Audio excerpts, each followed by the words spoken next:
Every time you eat, the sugar in your food will enter your blood, and this is what we call a blood sugar spike.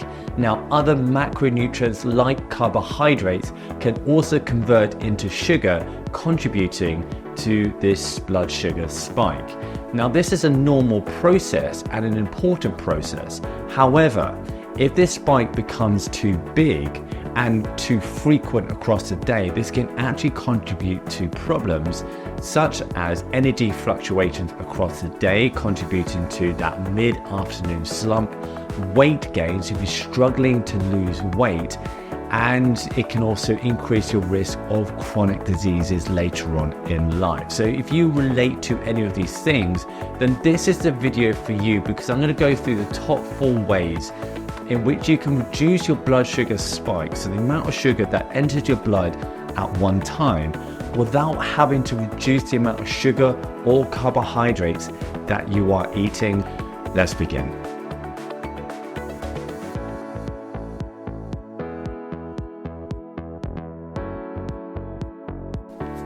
Hello and welcome back to the channel. My name is Steven. If you haven't met me already, thank you so much for joining. And in this video, we're looking at ways in which you can easily reduce that blood sugar spike without having to change what you eat. Now, obviously, by reducing your sugars or ideally cutting them out will have profound effects on your health, and specifically helping you increase your energy, help you lose weight, and reducing chronic disease into the future. However, these things that I'm about to go through will have these effects as well, even if you didn't change what you eat. And so in a way, it can be a good way of getting started to help you achieve these things and help you have a more healthy life. And the first one is vinegar. The acetic acid in vinegar has the effect of reducing your blood sugar spike after a meal by around 30%. Now, the way I would suggest taking this is to put about a tablespoon or 2 of vinegar into a tall glass of water, so very dilute, and ideally drinking it with a straw just so you don't get the acid over your teeth. And having this about 5 or 10 minutes before you have your meal, particularly if you know you're going to have a meal that is quite high in sugar or carbohydrates. Number 2, and I've talked about this a few times in the past, is eating your food in the right order. And I know this might sound a bit crazy, but simply by having your food in the right order can have a dramatic effect on your blood sugar. It can have an effect up to around 73%. And so what you want to do when you're having your plate of food is aim to have the fiber first. Fiber has the effect of slowing the transit of all the food that goes into and gets absorbed in your small intestine and therefore into your blood. And so if you have your fiber first, so this is mainly going to be plants, so your vegetables on your plate. If you have even just a few of them before you eat the rest of your food, and it really also doesn't matter on how much time interval between eating your veg and the rest of your food, they can still have a really profound effect on your blood sugar. So if you had some vegetables first, and then ideally the next thing you want to go through is your fat and your protein, so that's going to be your meat. And then the last thing you want to eat on your plate is the carbs, so if you've got any potato or rice or pasta. And then definitely at the very end is going to be sugar. And in some ways, a lot of us kind of do this already, because you tend to have dessert at the end. If you're going to have dessert, which is going to be sugar, this is a good place to have it. But what I would suggest is try to have some veg first. So when you have your plate of food, just eat a few bits of the veg before you get to the rest of your meal. And this will have a big impact on your blood sugar. And if you don't have veg on your plate, then get some veg on your plate. This can be another good reason to be eating some vegetables. It's not just about the nutrition of the vegetables, but it's also because of the fiber content.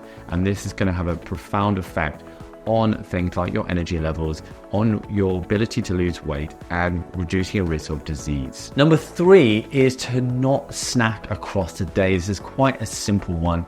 The more times that you eat across the day, the more frequent blood sugar spikes that you're going to get across the day. So you're much better to eat your food in confined meal times. So 2 or 3 meals in a day. Some people even go as small as 1 meal a day. You don't necessarily have to reduce how much you're eating. It's just the frequency in which you're eating. So if you have that bag of chips that you really want to eat, you're much better to have it directly after you've eaten your dinner rather than waiting an hour or two, because that's just going to give you an additional blood sugar spike, which can contribute again to those energy fluctuations, helping you gain weight and increasing your risk of disease. And number 4, the final thing, this is what you can do after you've eaten, and that is to do some level of gentle, moderate exercise. As the sugar enters into your blood, it tends to get stored in your muscles as a primary source. Now, if you are exercising those muscles, if they are active after you've eaten, it actually helps the sugar store into your muscles and therefore helps to reduce that sugar in your blood more quickly. And so one of the easy things I would suggest is just go for a gentle walk after you've eaten, about 15 minutes afterwards, and just go for about 10-15 minutes. Don't do anything too intense, of course, otherwise you'll get indigestion. If you don't have the space or time to do a walk, then you can even do some calf raises, because your calves are a big muscle group, and so by increasing the activity of those muscles after you've eaten will then help that sugar to get stored into the muscle and help reduce the blood sugar spike. Now, on top of this, it's obviously really important that we're eating really healthy and quality foods. Now, one of the things that I appreciate is that this can sometimes be or seem more expensive to do. So I've done a video that will show you how you can eat more healthy foods and just be more healthy without having to increase your food budget. So that's going to pop up in just a sec, just on the screen. I highly recommend that you watch that if you were looking to increase and improve your health. Just before that pops on, don't forget you can get some discount codes in the description below. So that's 10% off Vivo barefoot shoes. These are minimalist shoes that I personally wear every single day. You get 10% off Athanase, a superfood specifically formulated for men's health. You can get a free bag of XL coffee. This is organic, really, really nice coffee that I have every single day. And finally, you can get 15% off Fussy, which is a natural deodorant that I personally wear every single day that doesn't have any of the harmful chemicals that the traditional deodorants have. I'll see you on this video here or on my next one, so don't forget to subscribe. Thanks for watching.